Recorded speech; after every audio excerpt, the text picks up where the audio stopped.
Matvey 19. bölüm. Böyle laf ettikten sonra İsus Galilea'dan geçti de geldi Yahudea yerlerine, Yordan'ın öbür tarafına. Onun ardına gitti çok insan. Orada o alıştırdı hastaları. Fariseyler geldiler denesinler onu deyini. Da dediler: "Düşer mi adam ayrılsın karısından her bir sebep beterine?" İsus cevap etti onlara: "Ne okumadınız mı? Hani yaratıcı baştan yarattı insanları. Olsunlar adam hem karı.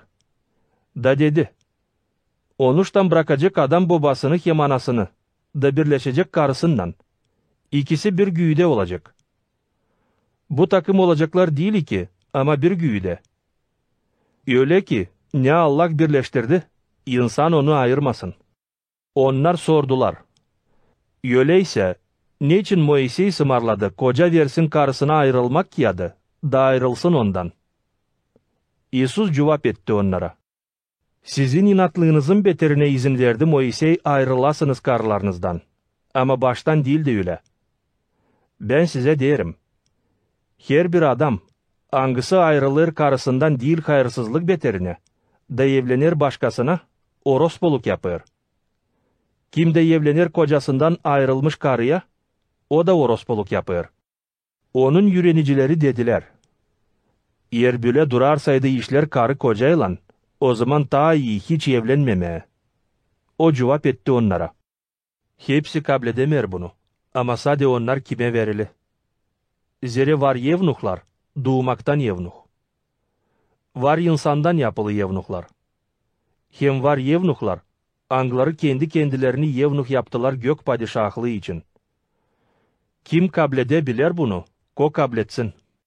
O zaman getirdiler İsus'a uşakları, o koysun ellerini onların üstüne değini, da dua etsin onlar için, ama yüreniciler azarladılar onları. İsus dedi: "Bırakın uşakları, gelsinler bana da durgutmayın onları. Zere gök padişahlığı onların gibileri için." Ellerini onların üstüne koyduktan sonra İsus gitti oradan. Bir adam yaklaştı İsus'a da sordu ona: "Öğretici, ne iyilik yapayım ki diveç yaşamak edineyim?" İsus cevap etti ona: "Niçin sorarsın bana ne iyilik? Sal bir Allah iyi. Eğer isterseydin ömüre girmeye, tamanna sımarlamakları, angılarını." Sordu o adam.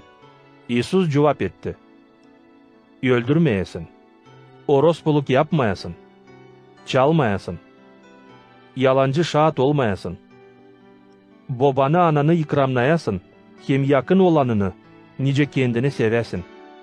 Genç olan cevap etti: "Hepsini bunları tamamladım ta gençliğimden. Ne ta bana yetişmeyer? Eğer isterseydin taman olma.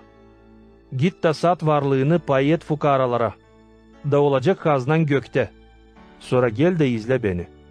Dedi İsus. Açan genç olan işitti bu lafları, gücenip gitti. Zere çok zenginliği vardı. İsus dedi yürenicilerine: "Doğru söylerim size, ne zor bir zengin adam gök padişahlığına girsin. Hem de söylerim size, hani ta elin bir deve iğnenin kulağından geçsin. Ne kadar bir zengin adam Allah'ın padişahlığına girsin." Yüreniciler bunu işitip çok şaştılar da dediler: "O zaman kim kurtulabilir?" İsus baktı uz onlara da dedi: "Bu insana olmaz, ama Allah'a hepsi olur." O zaman Petri dedi: "Gel, biz bıraktık hepsini de geldik senin ardına. Bize ne olacak?" İsus cevap etti: "Doğru söylerim size. Hani açan adam oğlu oturacak kendi metinliğinde, çorbacılık skemlesinde yeni zamanda, siz hani geldiniz benim ardıma, oturacağınız 12 çorbacılık skemlelerinde, dava keserek İsrail'in 12 tamızlığına. Hepsi kim bıraktı evini ya da kardeşlerini, kız kardeşlerini, babasını, anasını, karısını, uşaklarını yeki mirasını benim adım için, kabul edecek 100 katına daha çok hem de yedenecek diveç yaşamak. Ama çoğu ilk olanlardan bitki olacak, çoğu da bitkilerden ilk olacak."